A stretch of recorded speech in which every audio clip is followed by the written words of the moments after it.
Buenos días a todas y a todos. Bienvenidos a este nuevo espacio de Entre Colegas. Este es un espacio también de formación de la Vicerrectoría de Docencia desde el programa de desarrollo docente que inició encuentros y conversaciones en el periodo de pandemia. Y pues bueno, como he dicho en cada ocasión que iniciamos este programa, ha sido una iniciativa de la que nos hemos apropiado las y los profesores de la universidad. Al principio tratamos temas muy de esa coyuntura del periodo de pandemia y luego han sido las mismas colegas y los colegas los que nos han sugerido sobre qué conversar, sobre qué experiencias traer aquí y qué temas también de la coyuntura, pero también de lo que nos angustia o nos anima en torno a la formación de las y los profesores, pues se puede poner en común en un espacio de este tipo. En esta ocasión he invitado a la profesora María Eugenia Villa. Ahorita ya nos va a decir de qué unidad académica viene, qué ha hecho en la universidad, cuáles son sus intereses, y al profesor Francisco Cortés del Instituto de Filosofía. También él ahorita se va a presentar para que conversemos sobre un asunto que, digamos, ha cobrado bastante importancia en los últimos meses, yo diría que este año, a raíz de las reformas a la ley estatutaria de educación, a la ley 30 también, y pues bueno, porque ha sido también objeto de reflexión luego de la emisión del proyecto educativo institucional.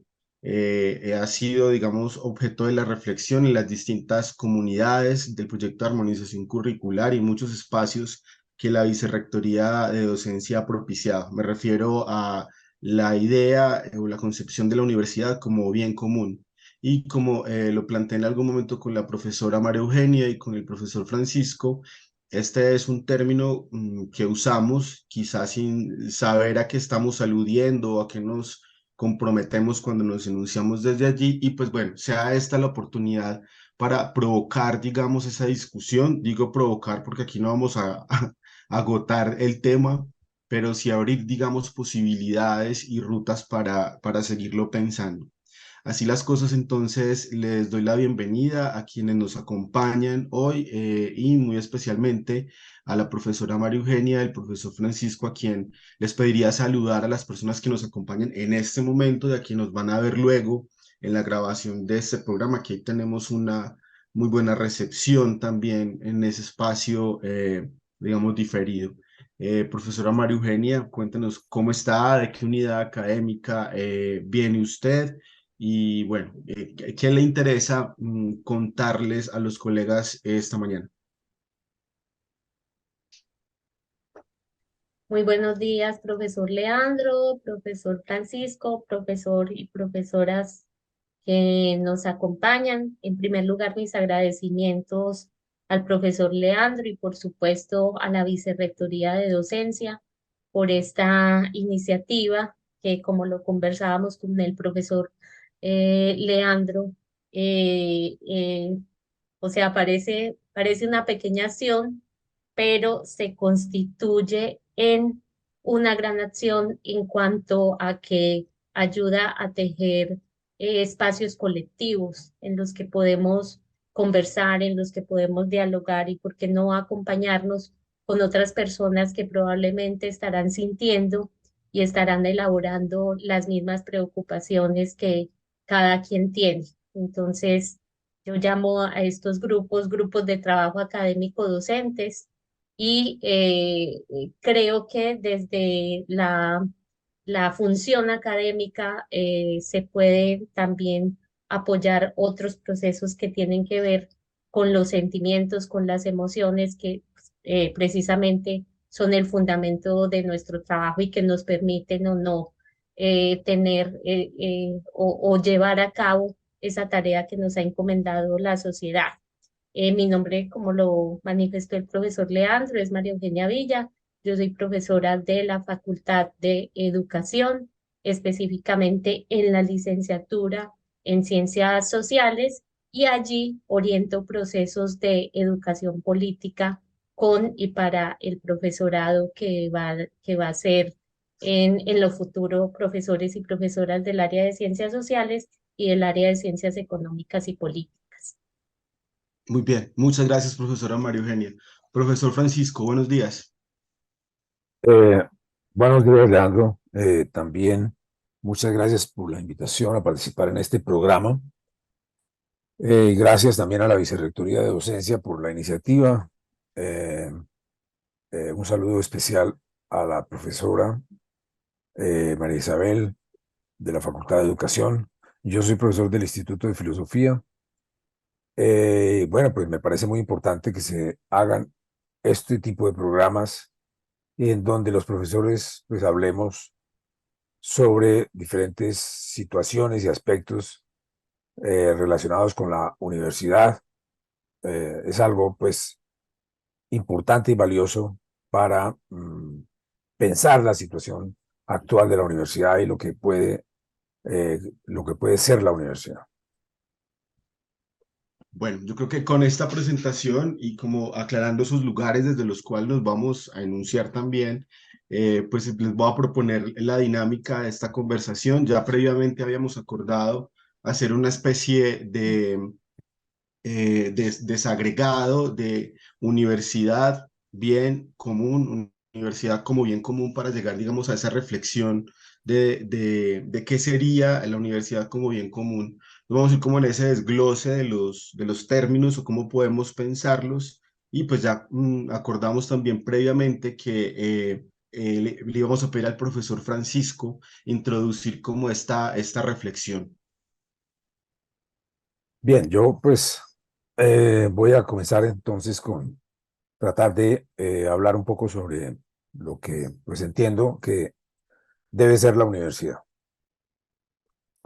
La universidad, pues en términos muy generales, es el lugar para desarrollar la docencia, la investigación y la proyección social en la sociedad, la proyección social de la universidad en la sociedad.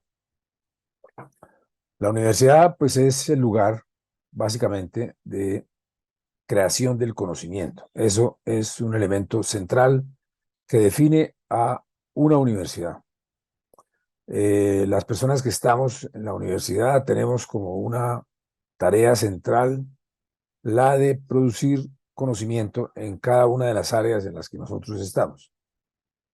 El conocimiento, pues, es algo que eh, se debe generar eh, eh, por parte de los profesores en la medida en que los profesores desarrollen una parte de su actividad a buscar y crear ese conocimiento nuevo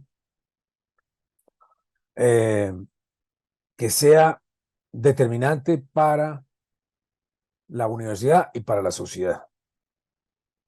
Eh, la universidad tiene como otra de sus tareas fundamentales la de formar a los estudiantes, es decir, es la tarea de la docencia, formar a los estudiantes y formarlos en la idea de que la universidad está articulada alrededor de esos tres elementos: investigación, docencia eh, y proyección social de la universidad. El estudiante debe aprender como estudiante en ese proceso de formación a practicar o a formarse en la práctica de cada una de esas diferentes actividades, en la medida en que los profesores desarrollen ese tipo de actividades y vinculen de diferentes maneras a los estudiantes para hacerlas y para comprender el sentido que tiene la universidad. Entonces, entonces los estudiantes además también deben comprender que no solamente se trata de investigar y crear y publicar, sino que se trata también de aprender, de formarse, de, de comprender la situación y la posición en que estamos como universitarios en la sociedad.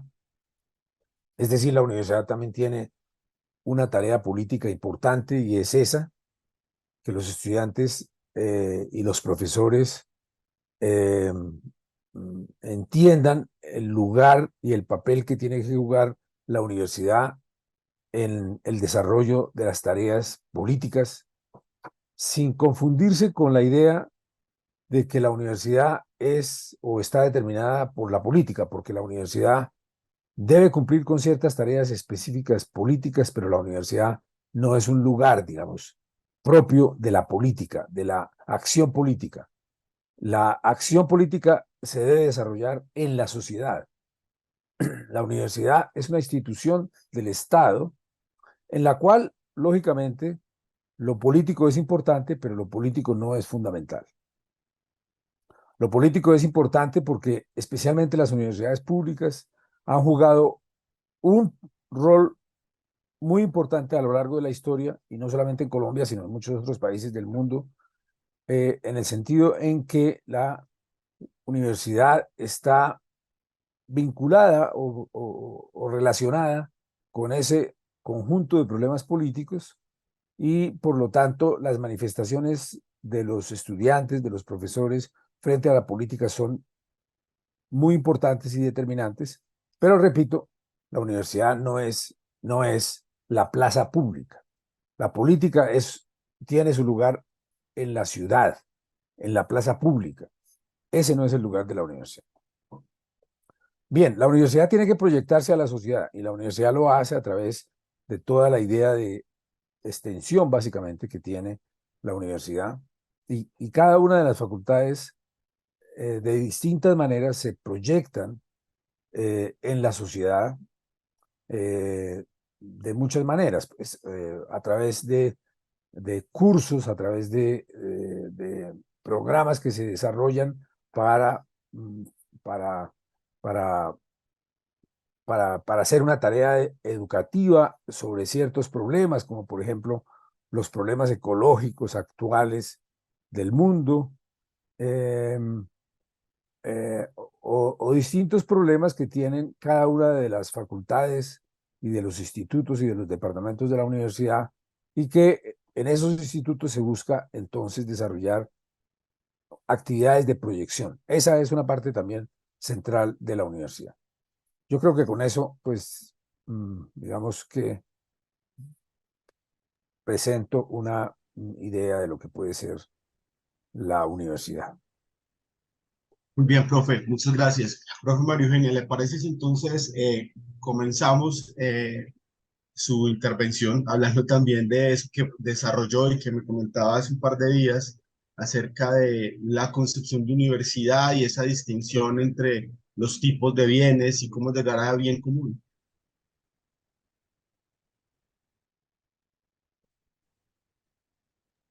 Eso. Sí, profe, con relación a lo que conversábamos esta semana, yo le comentaba que había escrito un borrador que finalmente terminó constituido eh, en un escrito de 3 partes. En la primera, desarrollo qué significa esta afirmación, hablar de universidad y de bien público, desglosando la afirmación. Luego voy a comentar las 3 misiones de la universidad. Allí coincido completamente con el profesor Francisco Cortés, y finalmente una orientación de esas misiones. En lo que diferiría con el profesor, sí sería en la función política de lo académico, y yo creo que ya sobre esto podemos conversar.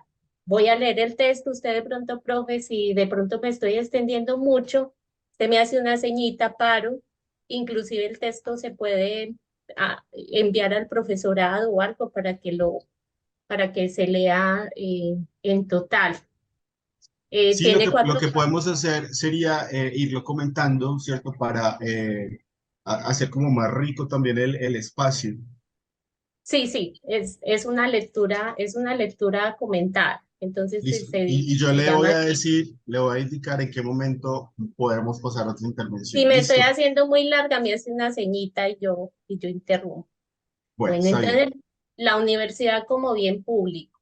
¿Qué significa esta afirmación? Sin duda, el tema propuesto para esta conversación, la universidad como bien público, guarda 2 características. La primera es que es un tema de carácter axiológico, es decir, que este tema se refiere a los valores o aquellos criterios que proscriben y prescriben nuestras acciones en la vida cotidiana. La segunda es que este tema supone de entrada construir una significación. Por tanto, lo que intentaré en este escrito es asignarle una significación al tema propuesto para esta conversación desde el campo axiológico, un campo que guarda consecuencias de carácter político en cuanto le brinda unas características especiales a los ordenamientos sociales. Y aquí entonces, ¿a qué nos referimos cuando mencionamos el término universidad? Sin duda para mí es adecuado acogerme a una definición del término que leí hace ya mucho tiempo en un texto en el que el profesor Antanas Mockus, cuando hacía parte del grupo académico que orientaba Carlo Federici, precisaba cuál es la razón de ser de la universidad como institución social. Para el profesor Mockus, esta razón se cifraba en ser una academia, es lo que ha expresado el profesor Francisco Cortés. ¿Y qué es una academia? En primer lugar, una academia es una institución. Esto es una asociación humana que se ha formalizado y que por tanto ha perdurado por largo tiempo, por tanto tiempo a veces que las naturalizamos.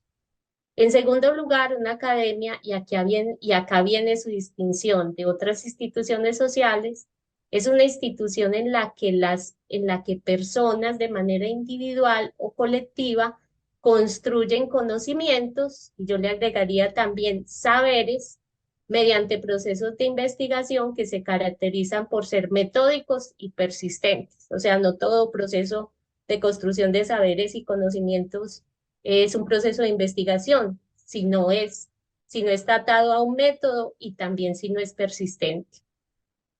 Por esto, el centro de una academia, ya lo dijo muy bien el profesor, son los lugares en los que se construyen esos conocimientos y esos saberes. A la vez, los lugares en los que se preservan los acervos de conocimientos y de saberes que se van construyendo. Quizá este es el encanto que tiene nuestra ciudad universitaria, que parece girar en torno a la biblioteca central. A mí siempre me ha encantado Ciudad Universitaria por eso, porque toda parece estar construida y diseñada en torno a nuestra biblioteca central, que a su vez lleva el nombre de uno de nuestros más ilustres académicos, que como tal se proyectó en el campo político de nuestro país. Ya sabemos que es el profesor Carlos Gaviria Díaz. ¿Y a qué nos referimos cuando mencionamos el término bien público? En primer lugar, se deberá escribir que desde la teoría de las necesidades humanas, configurada por un grupo de personas lideradas por Manfred Magnitt, Elizalde, un bien es un bien, a ver, ¿qué es un? A ver, en primer lugar, se deberá escribir que desde la teoría de las necesidades humanas, un bien puede definirse como un elemento material o inmaterial que guarda el atributo de satisfacer una o varias necesidades humanas, por lo que un bien es un satisfactor de una o varias necesidades humanas. Ha de anotarse además que desde esta teoría las necesidades no son ausencias, son presencias. Esto porque una necesidad le permite a las y los seres humanos experimentar facultades, actitudes, potencialidades, capacidades, o en otras palabras, los poderes sociales, que en todo caso, al ser ejercidos por una persona en un determinado momento, circulan entre las personas que conforman una determinada sociedad. En segundo lugar, lo público se refiere a aquello que es común a todas las personas que integran una sociedad y que por un acuerdo consensuado o inclusive impuesto es gestionado por una asociación para ejercer dominación. Desde la antropología política, estas se clasifican como bandas, tribus, jefaturas y estados, dependiendo del nivel de monopolización del poder coercitivo que se puede ejercer en una determinada sociedad. De esta forma, los bienes públicos serían aquellos satisfactores de las necesidades humanas que son comunes a todas las personas que integran una sociedad y que por un acuerdo consensuado o impuesto son gestionados por las asociaciones que se han establecido para ejercer dominación mediante el poder coercitivo. Para gestionar estos bienes, estas asociaciones disponen de un conjunto de normas o regulaciones que por lo general son punitivas y que pueden obligar a ser observadas mediante organizaciones que pueden llegar a utilizar las alternativas evitables, que según Luthmann son la coacción y la violencia. En este sentido, los bienes públicos son en principio bienes comunes, que se diferencian del resto de bienes comunes porque la titularidad, es decir, el derecho de su gestión, reside en una asociación para ejercer dominación. A su vez, los bienes comunes y los bienes públicos se diferencian de los bienes privados en que la titularidad de su gestión corresponde a muchas personas, mientras que los bienes privados corresponden a unas pocas.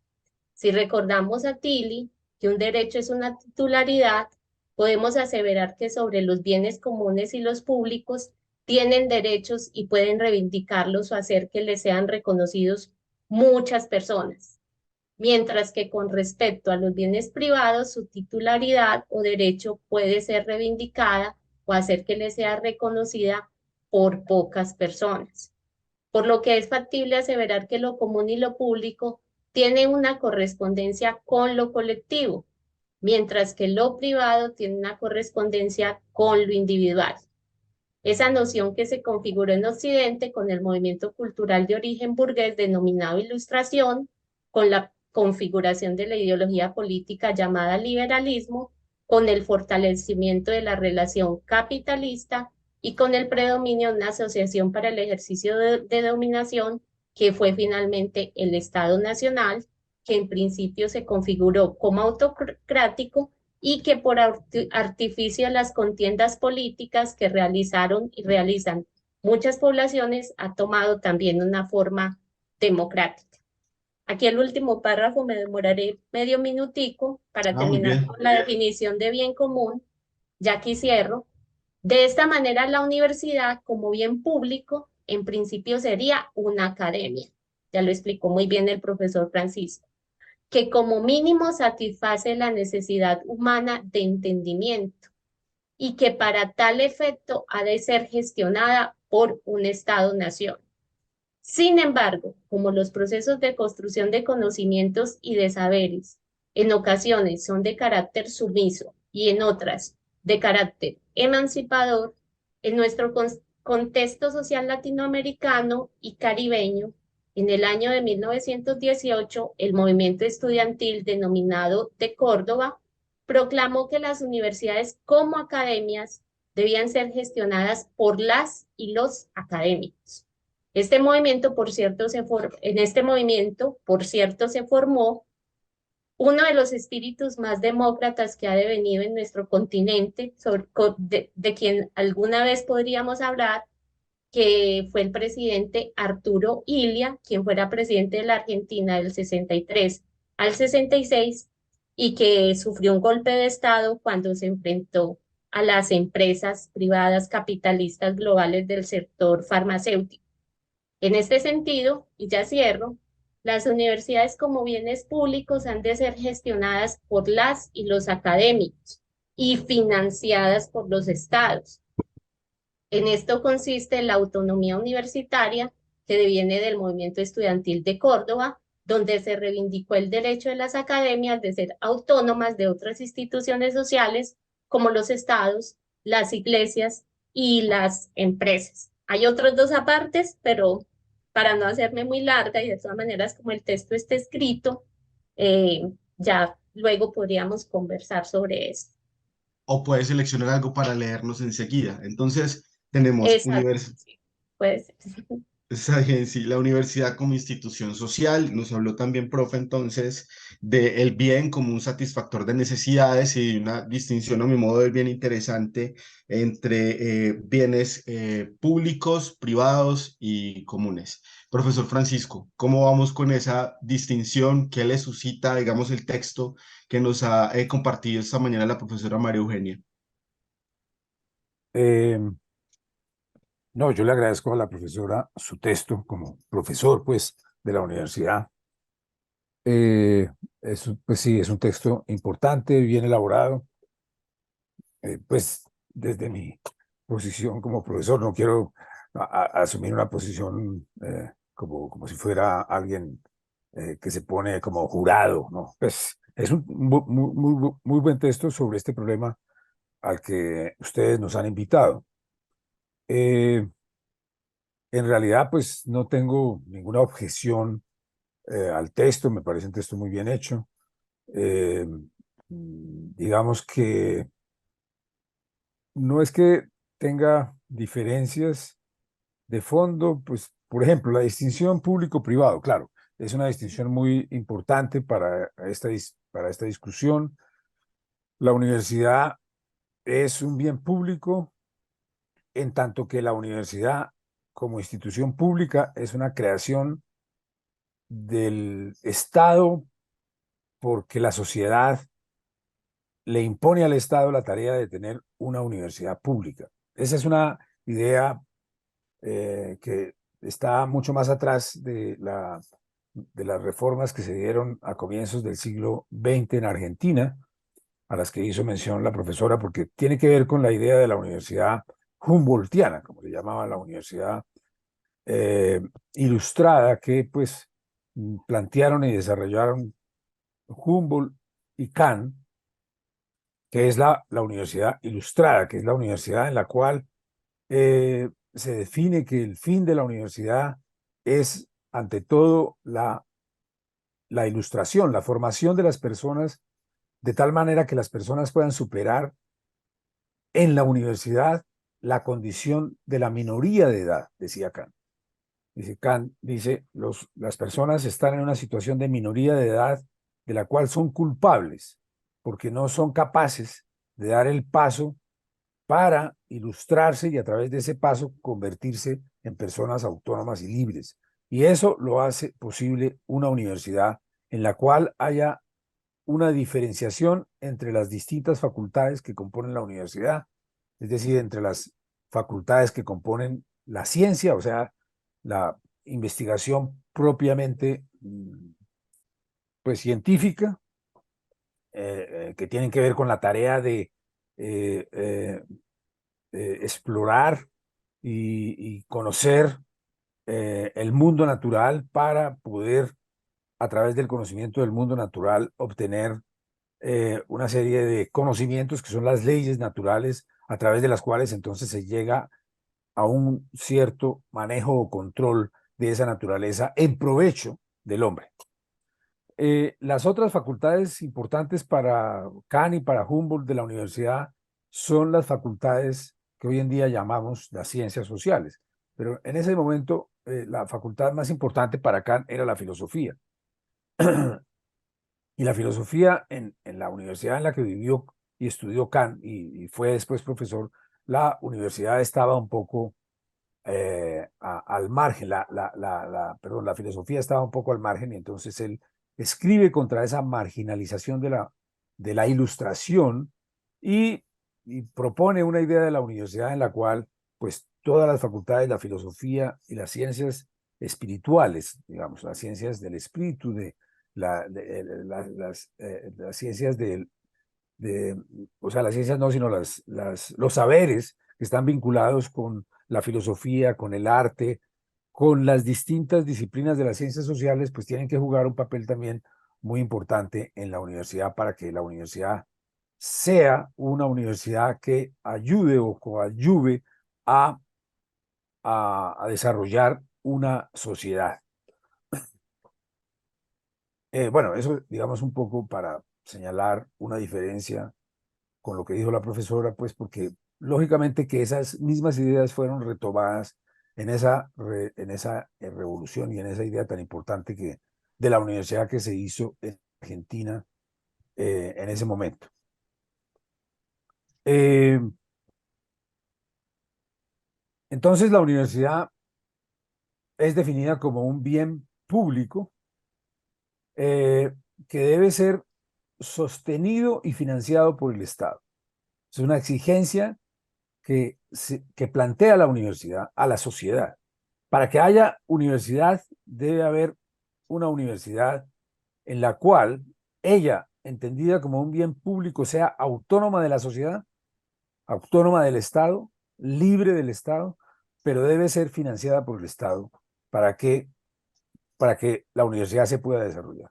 Esa es una idea bastante importante que de alguna manera ha ido perdiendo su fuerza en los últimos años como consecuencia pues de todas las transformaciones.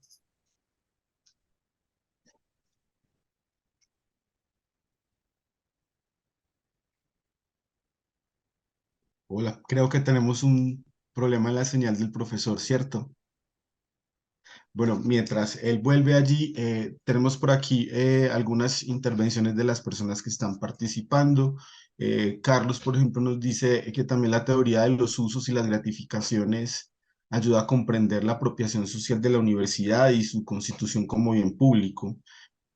Si el profe quiere, puede ampliarlo aquí, ¿cierto? No solamente podemos participar escribiendo, sino que en ese espacio podemos también tomar la voz y ampliar. Yo hago una pregunta acerca de si hablar de la universidad como bien común nos pone siempre en la perspectiva como de los derechos, y si no supondría también pensar en los deberes o en las responsabilidades de quienes hacemos parte de esas instituciones. Y Carlos también plantea aquí que también puede concebirse, bueno, es una pregunta, si también puede concebirse entonces el conocimiento como un bien público. Bueno, por aquí también Daisy nos dice que sí debe ser accesible y común a todos. Y Raúl dice que tiene una Ya. pregunta. Ah, listo, profe, está Sí, bien. no, no sé qué pasó, me sacó después de juego. Vale, entonces en un momento vamos a terminar la intervención del profesor Francisco, y le damos la palabra a Raúl porque ya es tiempo pues de que ustedes puedan participar y hacer sus preguntas. Entonces, profe Francisco puede terminar esto que nos estaba participando y vamos a escuchar luego a Raúl. Bien, entonces estaba en tratar de hablar sobre el problema de la relación entre universidad como bien público y el asunto de bien privado. Coincido pues con la profesora en que la universidad es un bien público porque el Estado tiene la obligación de financiar ese bien público para que pueda, la universidad pueda tener las condiciones materiales e institucionales para que pueda desarrollarse el conocimiento, la enseñanza y la formación de las personas. Eh, y a la vez también la formación de esas personas como miembros de la sociedad, es decir, como participantes en tanto ciudadanos en la vida política de la sociedad. La universidad tiene como tarea formar a los estudiantes para que los estudiantes se conviertan o puedan convertirse en ciudadanos. Eso de ciudadanos es una cosa bastante complicada y difícil para hacer, y es que cada persona llegue a comprender su lugar dentro de la sociedad y que pueda llegar a comprender el papel que tiene el Estado y las distintas instituciones del Estado en el desarrollo de la sociedad, en la consolidación de esas instituciones, y, y esa tarea es fundamentalmente una tarea de educación política. Esa es la tarea, es una tarea básica que tiene que cumplir la universidad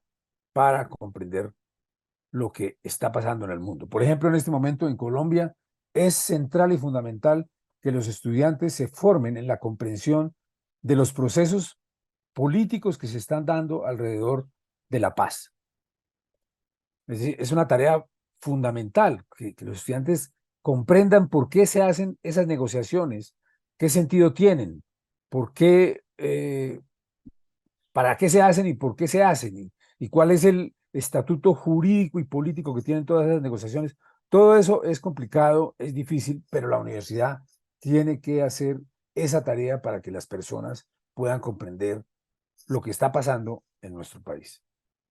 Ese es un ejemplo, pues, digamos que las universidades privadas, pues, tienen un estatuto completamente diferente.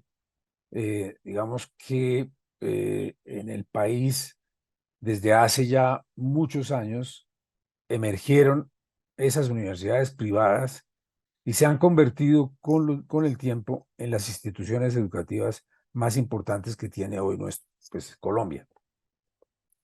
Eso pues es positivo en la medida en que son lugares para la formación de las personas, pero es negativo en el sentido eh, en que tienen un alto costo para las personas que quieran acceder a la educación. La educación debería ser pública en su totalidad. Bueno, ese es una ideal ya, pues que en realidad es muy difícil y complicado de plantear y de proponer hoy, porque en realidad las universidades privadas hoy en día tienen más estudiantes que las universidades públicas. Ahora, pues la educación privada, pues es una educación que depende de ciertas particularidades que cumple cada una de las universidades. Hay universidades privadas de altísima calidad y hay universidades privadas de muy baja calidad y en las cuales las personas que se forman en esas instituciones pues reciben una educación muy precaria que el Estado tampoco ha podido controlar, ha podido regular por las ineficiencias administrativas que tenemos nosotros y burocráticas que tenemos nosotros en muchas de las instituciones del Estado. Creo que el gran ideal de la educación debe ser la educación pública, pero pues como dije antes, no podemos tampoco desconocer el papel que juega la universidad privada, algunas de las universidades privadas del país, muchas pues son universidades muy, pues que no desarrollan una tarea importante ni en la formación, que son negocios particulares que se sostienen pues basadas en, en esos intereses particulares que son intereses económicos y que pues cumplen de una forma muy precaria el asunto de la formación de las personas. Bien, yo quiero llamar la atención sobre cómo una discusión, una conversación sobre la universidad como bien común ha, digamos, dado mucha fuerza a la distinción entre lo público y lo privado. Al respecto, la profesora María Isabel nos dice por aquí en el chat, creo que hoy la noción de bien común debe superar la dicotomía público-privado. La noción de bien común está asociada, según la UNESCO, a un destino obligatorio y necesario para la realización de los derechos fundamentales de todas las personas. Tengámoslo en cuenta aquí para la discusión y vamos a escuchar entonces a Raúl. Raúl, lo invito a que se presente, nos diga de qué unidad académica desde qué unidad Muy bien. académica nos acompaña ¿Sí? y ¿Se haga su escucha bien? pregunta. Sí, señor. Sí, bueno, yo no estoy vinculado a la Universidad de Antioquia, yo estoy en la Universidad de Cartagena. Ah, Atendí qué bien, vía redes bienvenido. sociales, Facebook, la invitación ayer y pues me pareció muy importante, relevante y pertinente. Eh, Mi formación es en filosofía, pero yo estoy vinculado como profesor asociado a la Facultad de Derecho y Ciencias Políticas. Bueno, agradezco a la profesora María Eugenia, al profesor Francisco Cortés, pues sus reflexiones que además enriquecen un debate que se está presentando en la actualidad en Colombia, ¿no? Y a mí me gustaría, en realidad son dos preguntas. Una es conceptual o de elucidación, ¿no? Y va para ambos profesores. Es si consideran que bien común y bien público son sinónimos, son lo mismo. Eh, o hay de pronto algo que los distinga, ¿no? Porque tendría consecuencias para entender no solo la universidad, sino lo que me interesa destacar en segundo lugar y es no solo la universidad, sino la educación. En la actualidad, pues, se acaba de erradicar, ¿no? Un proyecto de ley estatutaria para redefinir la educación en Colombia, ¿no? Educación como derecho fundamental en todos sus niveles, lo cual tiene incidencia sobre la educación superior y las orientaciones de las IES, y eso viene de la mano de lo que señaló pues, la profesora María Eugenia Villa en el contexto del debate que se avecina eh, a propósito de la reforma a la Ley 30. Entonces, mi pregunta es, si concebimos la educación como bien común, ¿cómo se concilia esa noción de educación como bien común como en relación con la educación como derecho fundamental? ¿Se complementan, se enriquece, se fortalece, colisionan?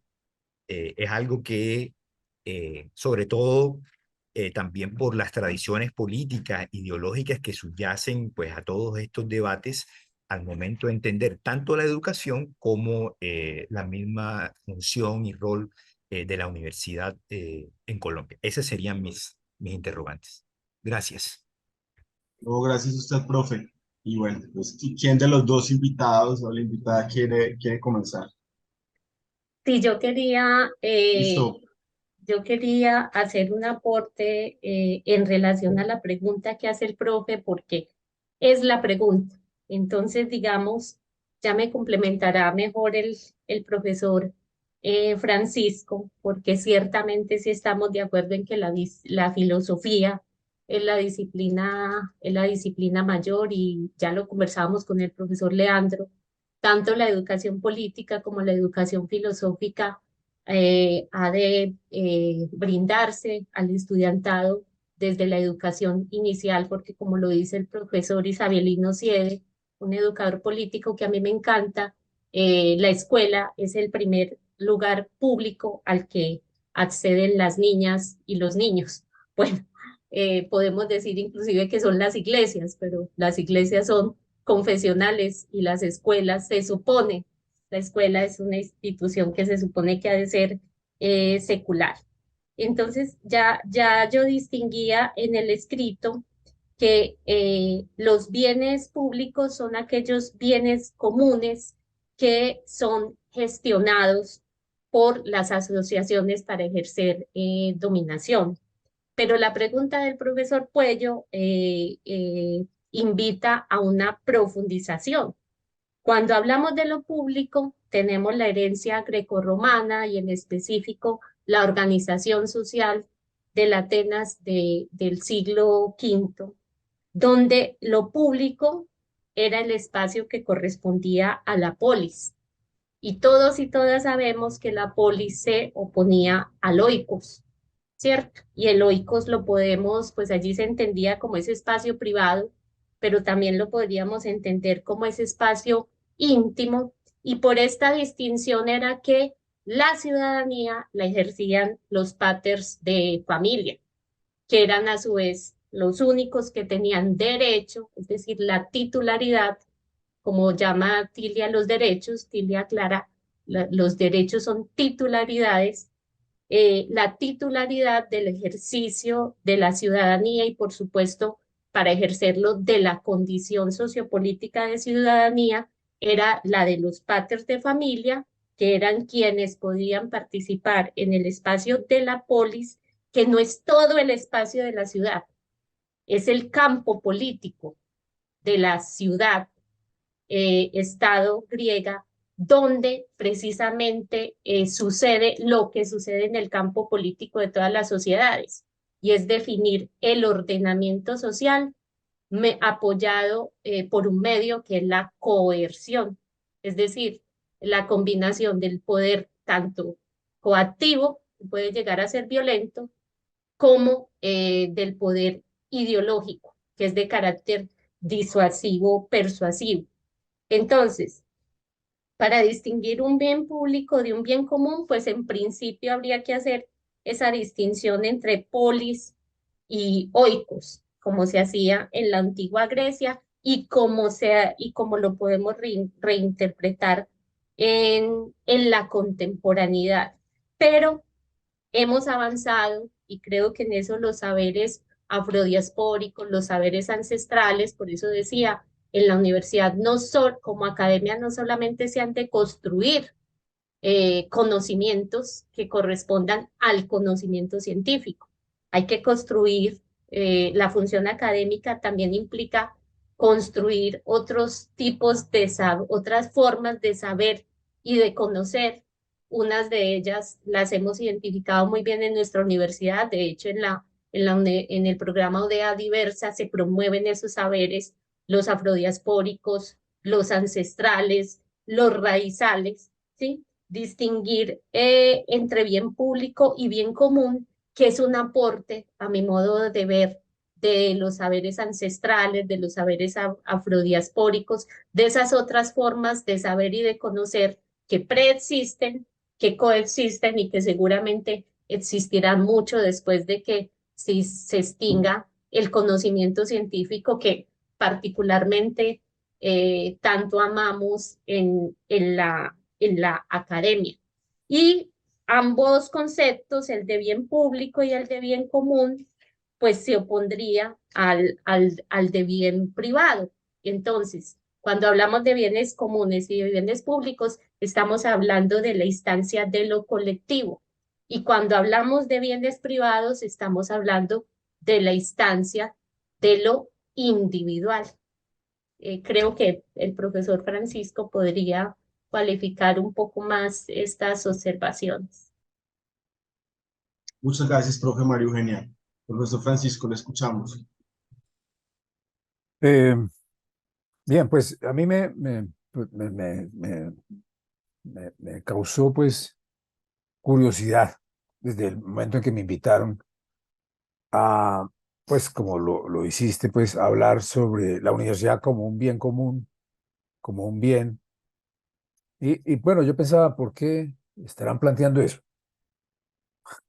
¿Cuál será pues como la idea que hay detrás de eso? ¿Qué es lo que están buscando? Lógicamente que pues, la exposición que hizo la profesora fue muy clara como para ubicar todo esto.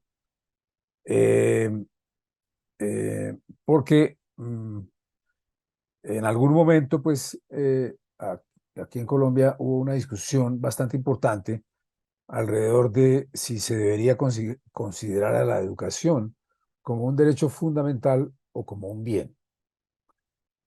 Porque en la propuesta que se hizo de reforma de la educación en el gobierno, en el primer gobierno del presidente Santos, allí se planteó la idea de la universidad como un bien.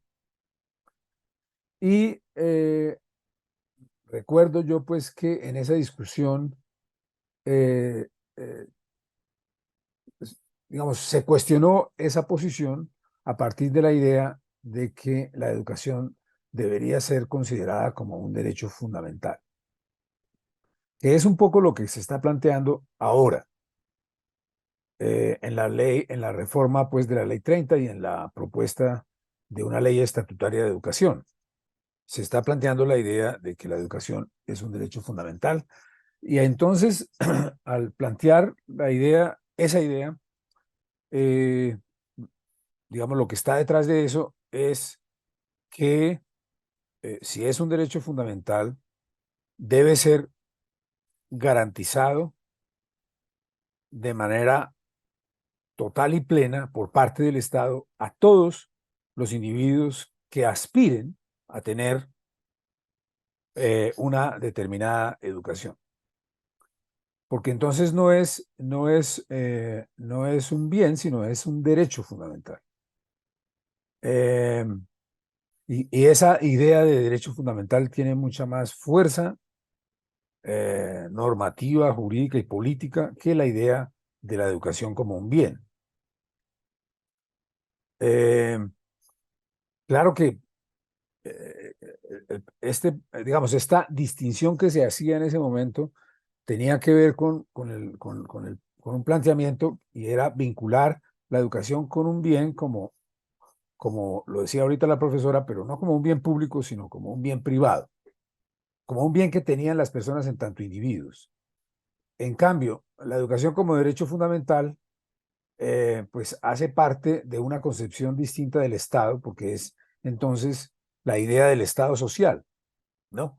Es decir, nosotros no hemos tenido un Estado social y lo que ha planteado este gobierno es intentar convertir una serie de bienes sociales como son la salud, el trabajo, el derecho a la pensión, concebirlos, o sea, a través de estas reformas que pues no han prosperado todavía, convertirlos en derechos sociales. Y en ese sentido, lo que tendríamos nosotros, si eso se lograra hacer y realizar, es un Estado en el cual no solamente se asegurarían para todas las personas los derechos civiles y políticos fundamentales, sino también se asegurarían los derechos sociales. Y dentro de los derechos sociales, pues tendríamos a la educación. Entonces, claro, la ley estatutaria tiene que ver con ese planteamiento, la educación como un derecho fundamental. Claro, ustedes saben que cuando se define un derecho como un derecho fundamental, pues eso tiene un mucho mayor peso que si está simplemente definido como un bien. Y eso es lo que está buscando hacer este gobierno. Pues ustedes saben todos los problemas y dificultades que hay para eso, pero pues esa es la pretensión que está detrás de la propuesta de una ley estatutaria de educación. Básicamente, el asunto de la ley, de la reforma de la ley 30 es otro problema, pero ahí está digamos, el centro de ese planteamiento. Yo tendría una anotación y es que mucho más deleznable, ¿sí?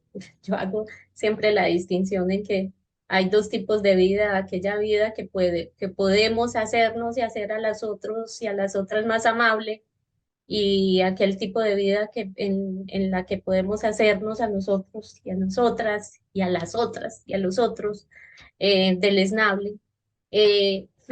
Finalmente, ¿cómo quedó la educación marcada en la legislación a partir de aquellas reformas que sabemos, neoliberales, de los años 90 como un servicio? Entonces, mucho más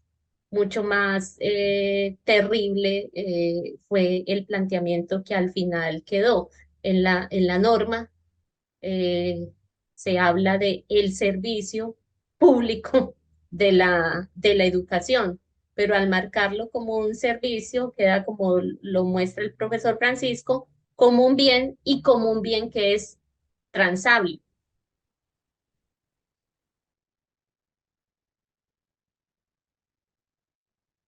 Bueno, y yo quisiera recuperar un poco como cuál es el sentido del espacio, atendiendo a lo que nos planteaba el profesor Francisco al inicio. La conversación convoca a pensar la universidad como bien común, y esto nos ha llevado entonces a una reflexión acerca de la educación como derecho fundamental, como se está proponiendo actualmente. Entonces sería como el tema más amplio, y luego eso qué nos implicaría pensar para la universidad y la educación superior como de manera más específica. Eso es a lo que estamos pues como atendiendo en la conversación de hoy. Eh, hay preguntas en el chat, ¿cierto? Las había planteado ahorita y no quisiera que nos fuéramos sin al menos referirnos a ellas. Está esta que planteó Carlos hace ratico acerca de si el conocimiento constituye también un bien público, y quisiera que nos refiriéramos a esta alusión que hace la profesora María Isabel a la noción de bien común en la UNESCO, que repito, según la UNESCO, el bien común se refiere a un destino obligatorio y necesario para la realización de los derechos fundamentales de todas las personas. Quisiera que nos refiriéramos brevemente a esto y ya comenzáramos a cerrar nuestra conversación, provocación, que es lo que es entre colegas finalmente, porque no agotamos las discusiones, sino que señalamos algunos elementos que podrían ser abordados posteriormente en los grupos de trabajo de las y los profes, en la clase, en fin. Entonces, ¿quién quisiera referirse a esa pregunta o a esa definición de la UNESCO para que vayamos cerrando? Yo lo haría, digamos, desde la distinción que usted acaba de hacer, profesor, ¿cierto? O sea, cuando nos referimos a la universidad, nos estamos refiriendo a una institución social, ¿cierto? En la que, pues ya el profesor Francisco Cortés lo explicó muy bien, en la que se realizan por lo menos tres funciones, ¿sí? La principal, la de investigación, que se refiere a procesos de creación o de construcción sistemática y persistente de conocimientos y de saberes, la de docencia, que tienen que ver con la formación de las nuevas generaciones a partir del acervo construido mediante los procesos de investigación, y la de interacción, que para mí estaría en la mitad. ¿Por qué? Porque esos conocimientos y esos saberes han de ser construidos con la sociedad y no con la sociedad en abstracto, sino con la sociedad civil. ¿Qué es la sociedad civil? Son aquellas organizaciones que conforman las poblaciones para incidir en el campo político, que como ya lo decía, es el campo desde el cual se ordenan las sociedades. Entonces estaríamos hablando de la universidad como una institución que debe ser pública y que debería de atender al bien común, ¿cierto? Por eso, en principio, desde los saberes ancestrales o desde las prácticas educativas ancestrales, se habla de la educación comunitaria, ¿sí? Y desde la teoría crítica se ha dicho, las instituciones educativas entendidas como institución, es decir, la escuela debe estar en constante interacción con la universidad. Y devinimos en el tema de referirnos a la educación. Y la educación, o sea, si se ha de desarrollar en este caso en la universidad como una institución pública que debe atender al bien común y desarrollar procesos educativos más cercanos a lo comunitario, la educación la entenderíamos como una titularidad, ya lo ha explicado muy bien el profesor, es decir, como un derecho como titularidad es una propiedad y ha de ser también realizado de manera común en el espacio de lo público. ¿Para qué? Para cualificar el devenir de las personas en los espacios privados y en los espacios íntimos. ¿De acuerdo? Un destino obligatorio y necesario para la realización de los derechos fundamentales de todas las personas. Profesor Francisco, ¿qué tiene para decirnos al respecto? Eh, Entender la educación como un derecho fundamental implica que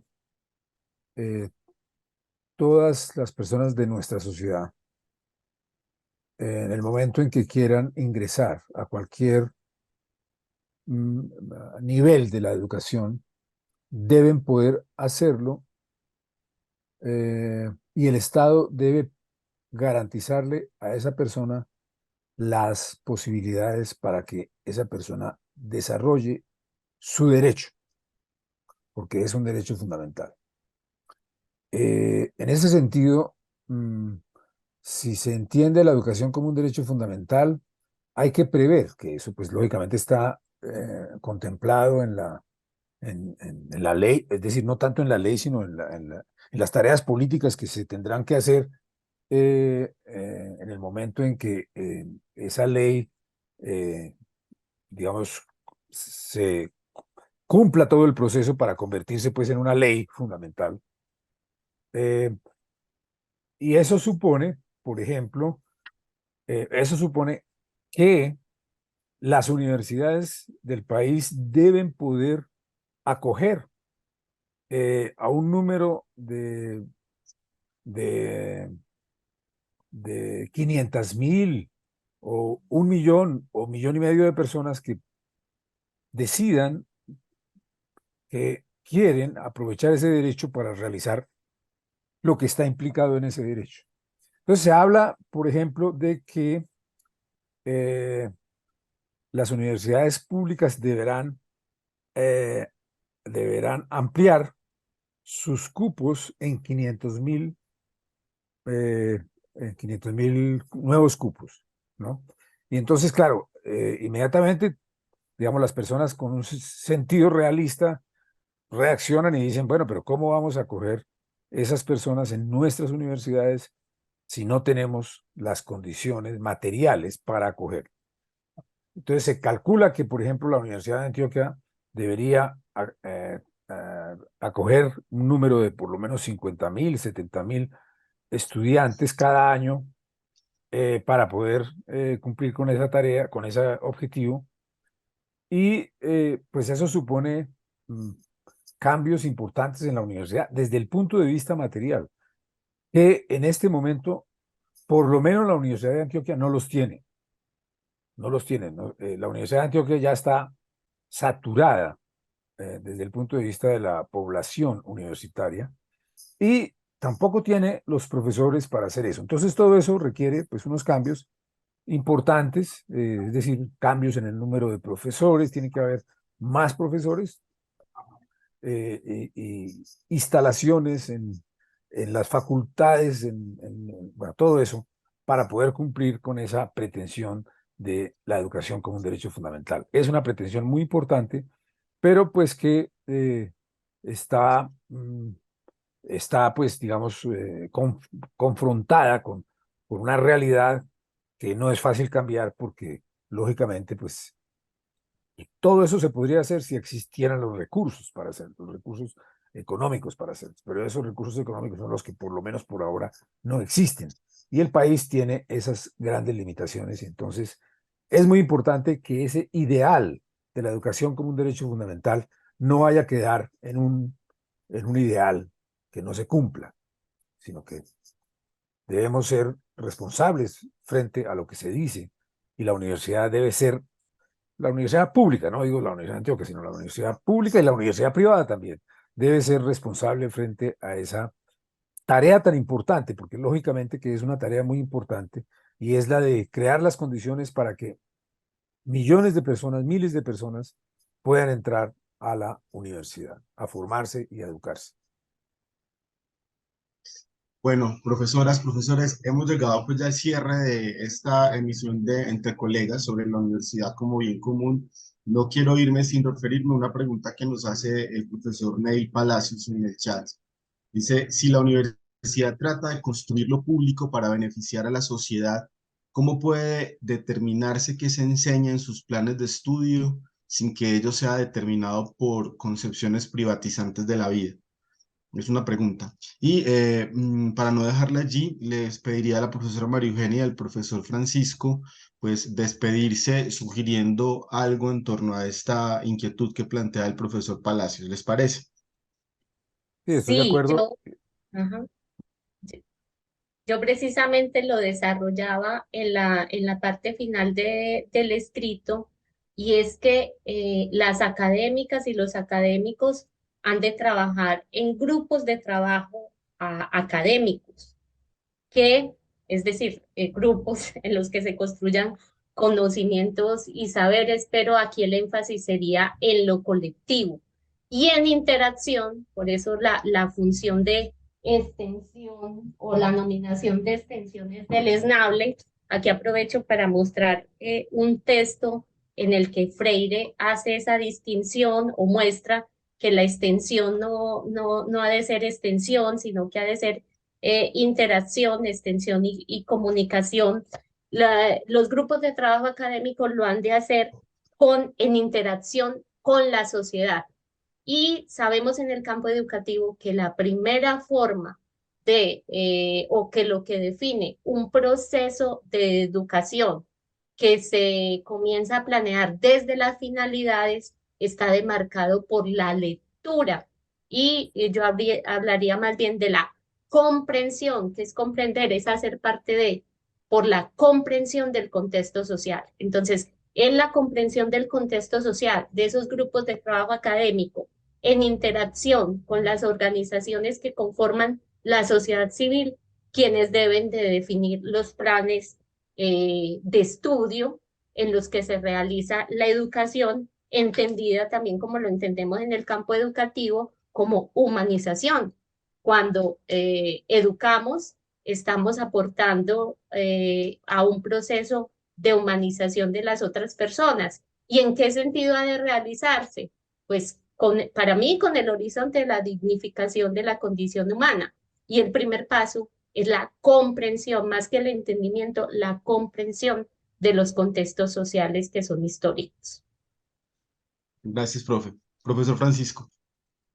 Eh, no, yo quisiera, pues, en la pregunta del profesor, ¿es el profesor qué? Perdón, ¿Neil Palacios o?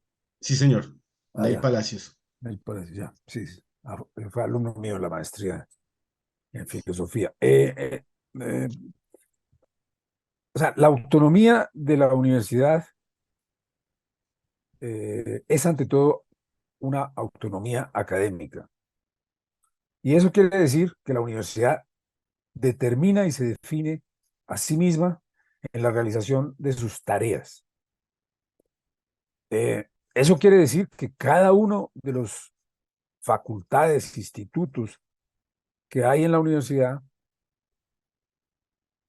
pues define en el contexto de su campo de conocimiento qué se debe enseñar y cómo se debe enseñar. Esa es un poco la autonomía académica. Eh, por supuesto que las intervenciones externas que se producen hoy en día como consecuencia de las transformaciones que se están dando en el Estado, en la sociedad y en la universidad, pues no son, no son positivas para la universidad, porque entonces eh, interfieren en ese campo de la autonomía académica que tiene que tener cada uno de los grupos, de las facultades y de los profesores que están en la universidad. Eso pues ha sido muy negativo, eh, pero ahí está pues el problema o la confrontación entre una visión de la universidad que se centra en la autonomía académica y una visión de la universidad en la cual se quiere transformar la universidad en un sentido similar, o sea, para que funcione en un sentido similar a cómo funcionan las demás instituciones de la sociedad, especialmente las instituciones económicas. Y eso es lo que ha hecho pues el neoliberalismo en la universidad y lo que quiere hacer el neoliberalismo en la universidad, y eso por supuesto es muy negativo para la universidad. Yo añadiría que ya lo Sí. asimilamos y para ello entonces dejaría una frase que alguna vez pronunció o me compartió un profesor en una conversación que estábamos teniendo sobre estos temas y que de pronto podría ser objeto de análisis de una futura conversación. Este profesor me decía, si a mí la empresa privada no me financia mis investigaciones, yo no podría investigar. Bueno, entonces vamos a dejar por aquí. Les agradezco mucho a la profesora María Eugenia, al profesor Francisco, su tiempo, su generosidad, también a las personas que hicieron preguntas y comentarios. Yo creo que ha sido un espacio muy afortunado en el que profesoras y profesores podamos pensar asuntos de la universidad, seguir construyendo eh, elementos para la discusión actual y creo que para la discusión que siempre hay que dar, sobre todo en la universidad pública.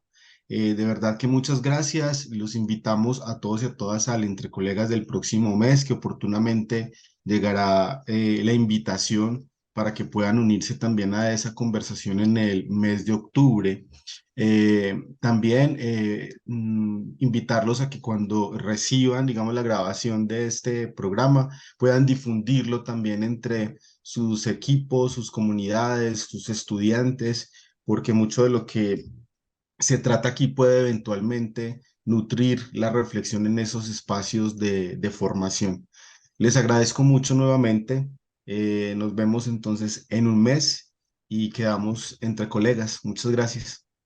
A usted, profe, Muchas gracias. gracias, muy Gracias, amables. profe. Feliz tarde. Hasta luego. Hasta luego y gracias.